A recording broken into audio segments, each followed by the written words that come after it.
Hello बच्चों, how are you. आज today we will discuss refining of metals. ये last topic है metal and non metals chapter का। इसके बाद 3 चैप्टर्स आपके फिनिश हो जाएंगे। पीरियड टेबल आपको पढ़ाया गया है, लास्ट कुछ टॉपिक है उसको भी देखा जाएगा। एक चैप्टर और बचेगा आपका, तो आप जो है तैयारी करें, पढ़ाई करें। शुरू करते हैं refining of metals. The metal produced by various reduction process described above are not very pure. अब तक जो भी प्रोसेस मेटल को ऑब्टेन करने के लिए किए गए वो are not very pure. They contain impurities which must be removed to obtain pure metals. They contain impurities which must be removed to obtain pure metals. जो impurities अभी कुछ बची हुई है ओर्स में, उसे रिमूव करने के लिए रिफाइनिंग प्रोसेस यूज किया जाता है। The most widely use method for refining impure metals is electrolyte refining. आप देखें इसमें करते क्या हैं।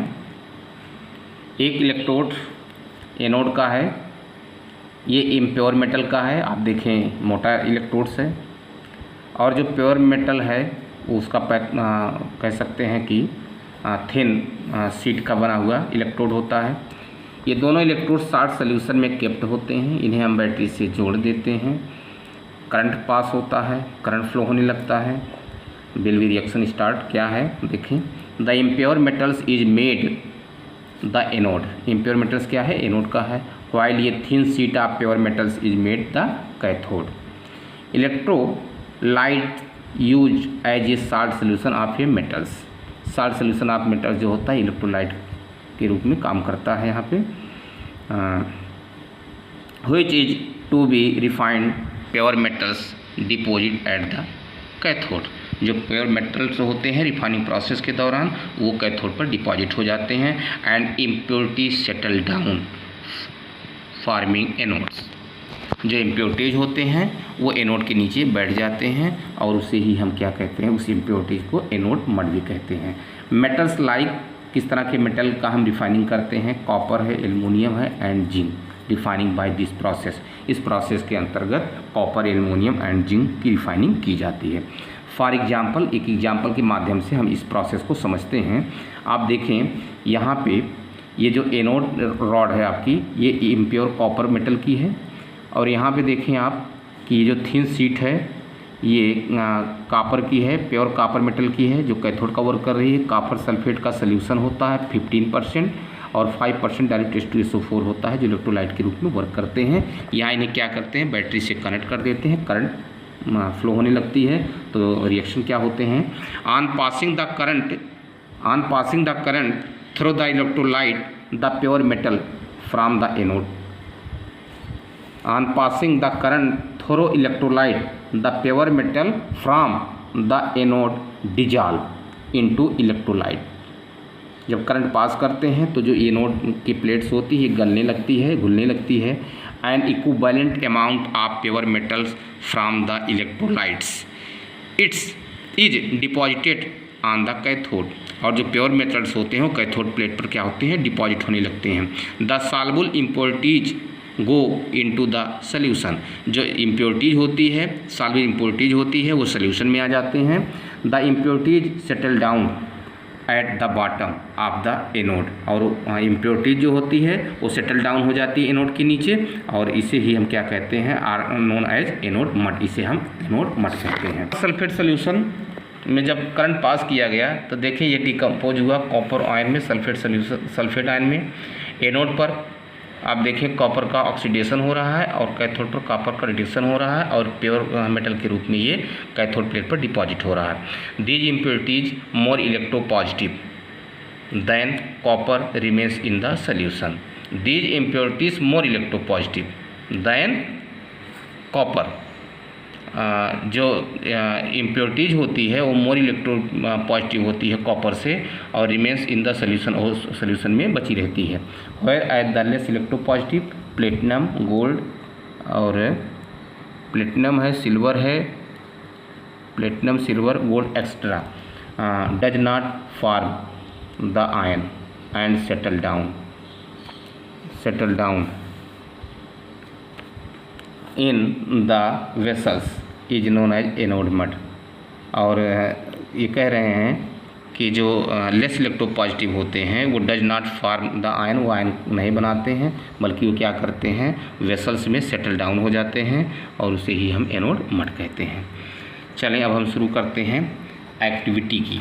ये है कि take sample of iron copper aluminium and magnesium, note the appearance of each sample. Second है clean the surface of each sample by rubbing them with sand paper and not their appearance again. Observation क्या किया गया कि first है take sample of iron copper aluminium and magnesium, note the appearance of each sample. Second है clean the surface of each sample by rubbing them with sand paper and note their appearance again. Observation क्या है इसका, the surface of each metal become shiny after scrubbing with sandpaper. The natural color of each metal is clearly visible. Each metals become shining after scrubbing with sandpaper. Second answer इसका है कि the natural color of each metals is clearly visible. Iron स्लेटी colour, copper red brown colour, magnesium and aluminium becomes white colour.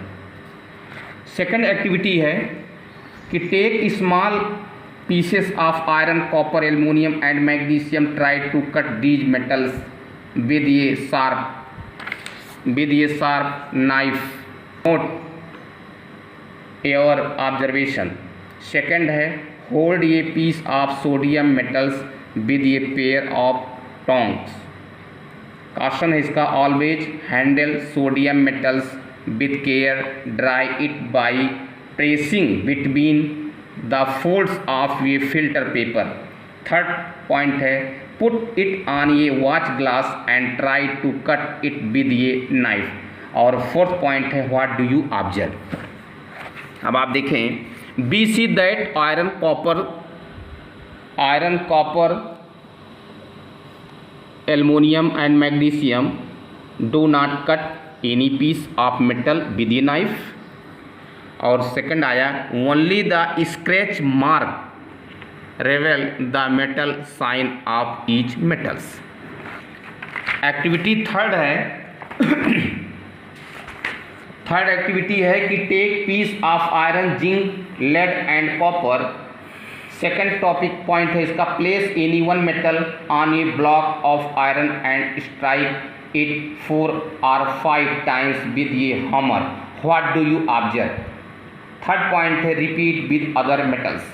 Fourth point है record the change in the shape of these metals. इसका observation क्या है, when all the metal is beaten with a hammer it stretch and change into sheet form. Activity fourth की बात करें, consider some metal such as iron copper aluminium lead extra. Second topic इसका है कि which of the above metals are also available in the form of wire. इसका observation ये है कि some metals whose wire be see in daily life or copper, brass, aluminum and iron extra. This property is known as ductility. Activity 5 की अगर हम बात करें, take an aluminium और copper wire, clamp this wire on a sand as so.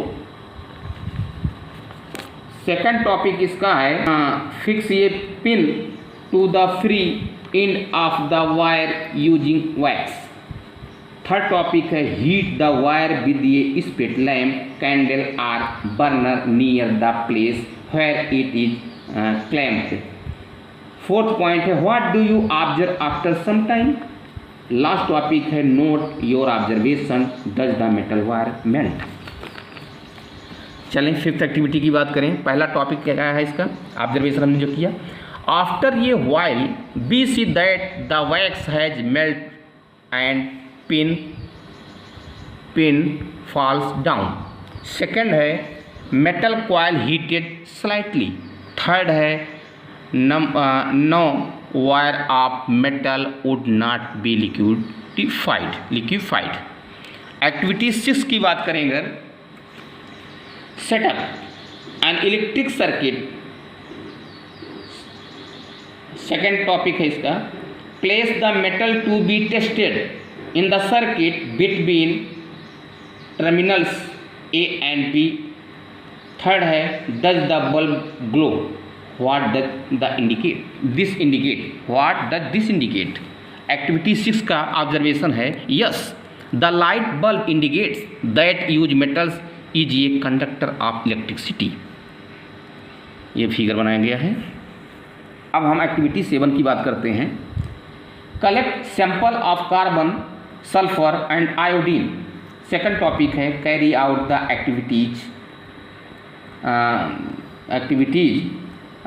3.1 to 3.6 of these non metals and record your observation. अब आप देखें activity 7 में ये एलिमेंट है, सिंबल है, टाइप ऑफ सरफेस, यहाँ पर देखें हार्डनेस, ये है मेलेबिलिटी, डक्टिलिटी, और ये है कंडक्शन, हीट एंड इलेक्ट्रिसिटी। तो आप देखिए कार्बन है, सल्फर है, आयोडीन है। सिंबल है कार्बन का C, सल्फर का S, आयोडीन का I। टाइप ऑफ सरफेस देखें तो ये रफ होता है, कार्बन का, सल्फर का भी रफ होता है, आयोडीन का शाइनी होता है। अच्छा, हार्डनेस की बात करें तो कार्बन जो होता है मीडियम हार्ड होता है, सल्फर देखें और आयोडीन की बात करें तो ये जो होते हैं हार्डनेस की बात करें तो हार्डनेस नहीं होते हैं बल्कि क्या होते हैं, सॉफ्ट होते हैं। मेलेबिलिटी की बात करें तो कार्बन में क्या होता है, वर्टिल नेचर होता है। ब्राइट बात करें तो ये क्या होते हैं, इनका जो होता है मेलेबिलिटी जो होती है नो होती है, सल्फर की भी नो होती है, आयोडीन की भी नो होती है, बल्कि वर्टिल नेचर होता है इनका। और डक्टिलिटी की बात करें तो no sulphur, carbon, iodine, no ductility. और कंडक्शन की बात करें तो नो हीट एंड इलेक्ट्रिसिटी, दोनों फॉर्म में ये जो होते हैं नो होते हैं। और सोनोरिटी की बात करें तो नो, इसमें ध्वनि का करैक्टर नहीं पाया जाता है। अब हम एक्टिविटी 8 की बात करते हैं। ये एक्टिविटी 8 ये magnesium ribbon and some sulphur powder. Second topic है burn the magnesium ribbon, collect the ash form and dissolve them in water. Third है test the resultant solution with both red and blue litmus paper. Is the product formed on burning magnesium acidic or basic? Now burn sulfur powder, place a test tube over the burning sulfur to collect the fumous product. Add some water to the above test tube and shake. Test this solution with blue and red litmus paper. Is the product formed on burning sulfur acidic or basic? Can you write equation for these reaction? चलें शुरू करते हैं। आप देखें सबसे पहले testing to product obtained by combustion of magnesium. This product makes aqueous solution, red litmus blue, क्योंकि basic nature का होता है इसलिए रेड लिटमस क्या हो जाता है, ब्लू हो जाता है। So this product is basic, it's product is Mg magnesium oxide. मतलब ये कह रहे हैं कि जब हम मैग्नीशियम को क्या करते हैं, कंबस्टन करते हैं तो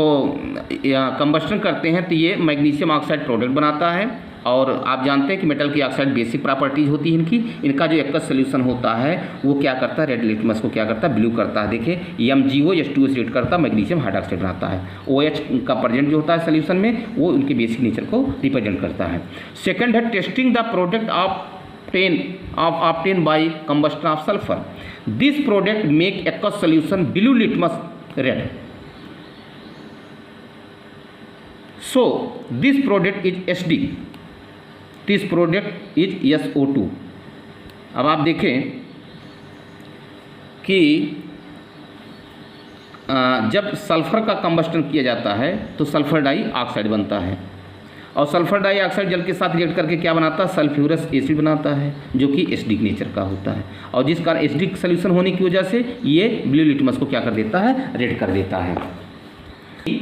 needs the teacher assistance, it would be better if student wear eye protection, hold any of the sample taken above with a pair of tongs and try burning over a flame. Repeat with the other metal samples. Collect the product if found. Let the product and the metal surface cool down. Which metals burn easily? What flame color did you observe when the metal burned? How does the metal surface appear after burning? Arrange the metals in the decreasing order of their reactivity towards oxygen. Are the product soluble in water? Activity 9 की अगर बात करें तो देखें, पहला इसका observation क्या है कि combustion of sodium and magnesium is easy. Second है, while getting combustion there was a flame of yellow colour from sodium and white color from magnesium. Third है, after the combustion different metal of surface seem to be of different color. Surface of sodium white, copper का black, iron का red brown, magnesium का white pot. Now the decreasing order of reactivity depending on the reactivity of the metal with oxygen. तो आप देखिए reactivity होगी sodium greater than calcium, calcium greater than magnesium, magnesium greater than aluminium, aluminium greater than zinc, zinc greater than iron, iron greater than lead, lead greater than copper होगा। Oxygen की प्रति reactivity ये इनका order है। अब हम fifth point इसका है कि product dissolve in water, oxide of sodium soluble in water, oxide of magnesium soluble in hot water, oxide of calcium partial soluble in water, all the remaining metal oxide are insoluble in water. और जो oxide होते हैं वो क्या होते हैं, वो insoluble in water होते हैं। अब हम एक्टिविटी 10 की बात करते हैं। एक्टिविटी 10 है, collect the sample of the same metals, put small piece of the samples separately in beakers half filled with cold water. Which metals reacted with cold water? Arrange them in the increasing order of their reactivity with cold water. Did any metal product fire on water? Does any metal start floating after some time? Put the metals that did not react with cold water in beakers half filled with hot water. For the metals that did not react with hot water, arrange the apparatus and observe their reaction with steam. Which metals did not react even with steam? Arrange the metals in the decreasing order of reactivity with water. अब आप देखें first क्या है कि sodium potassium calcium metal और react with cold water. Order of reactivity sodium greater than potassium greater than calcium. अब second answer है इसका yes, sodium and potassium cause ये फायर इन वाटर। और थर्ड है यस, आफ्टर ये while calcium floats in water, magnesium react with hot water and floats in water, aluminium zinc and iron which does not react to hot water, it reacts with steam to form metal oxide. Aluminium iron जो होते हैं वो steam से react करके metal के oxide बनाते हैं। Copper silver gold and lead does not react with water. The descending sequence of the reaction with water, sodium greater than potassium greater than calcium magnesium aluminium iron lead copper silver. ये descending order होता है कि इसके प्रति water के प्रति reaction का। अब एक्टिविटी हम 11 की बात करते हैं। Activity 11, collect all the metal sample except sodium and potassium again if the sample are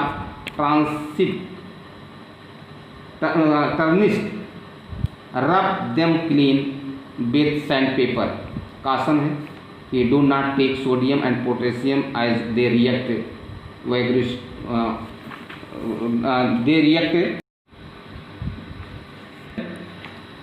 all the metal sample except sodium and potassium again if the sample are tarnished, rub them clean with sandpaper। caution, do not take sodium and potassium as they react vigorously even with cold water। put the samples separately in test tube containing dilute hydrochloric acid। suspend thermometers in the test tube so that their bulbs are dipped in the acid। observe the rate of formation of bubbles carefully। which metals react vigorously with dilute hydrochloric acid? with which metal did you record the highest temperature? arrange the metals in the decreasing order of reactivity with dilute acid। First है देखें, magnesium iron zinc aluminium react with dilute HCl। Copper does not react with dilute HCl of these magnesium react most rapidly with the highest temperature recorded with magnesium metal. Third है descending order of action models based on temperature and bubbles. Magnesium greater than aluminium greater than zinc greater than iron.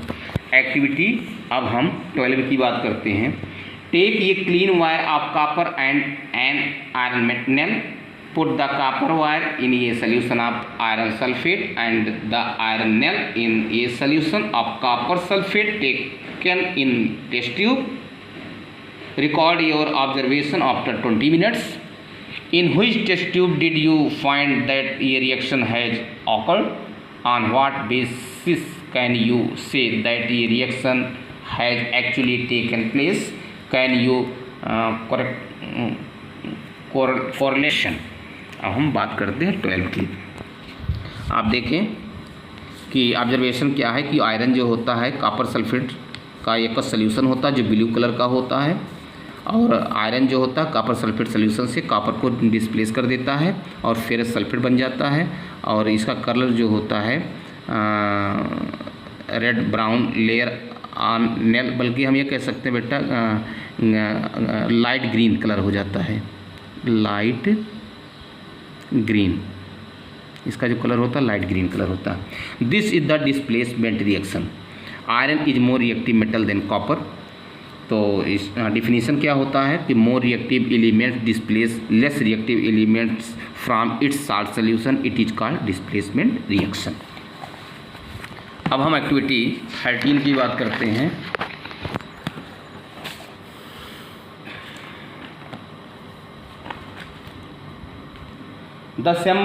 take sample of sodium chloride, potassium iodide, barium chloride or any other salt from the science laboratory। what is the physical state of this salt? take a small amount of a sample on a metal spatula and heat directly on the flame। repeat with other samples। what did you observe? did the samples impart any color to the flame? do these compounds melt? try to dissolve the samples in water, petrol and kerosene, are they soluble? make a circuit as insert the electrodes into a solution of one salt। what did you observe? test tube other salt sample 2 in this manner। what is your inference about the nature of these compound? आप देखें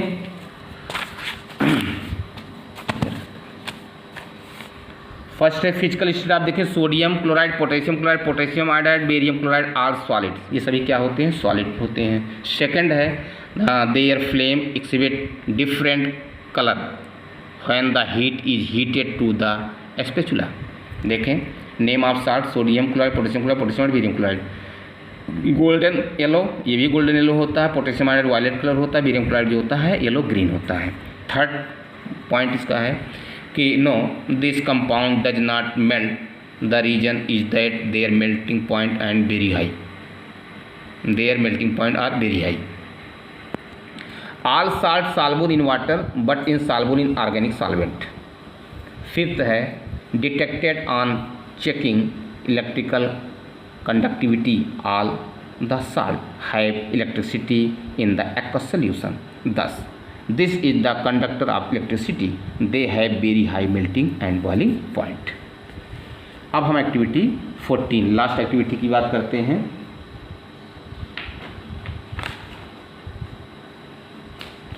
take 3 test tube and place clean iron nail in each of them, label these test tube A, B and C. Pour some water in test tube A and cook it. Pour boiled distilled water in test tube B, added about 1 ml of oil and cook it. The oil will float on water and prevent the air from dissolving in the water। और last है put some anhydrous calcium chloride in test tube C and cork it। Anhydrous calcium chloride will absorb the moisture if any from the air, leave these test tubes for a few days and then observe। We see that observation क्या है इसका, we see that in the test tube A has rusted on the iron nails, but in the test tube B and C the iron nails has not rusted। Rust on the iron is due to the presence of air and moisture, that's all।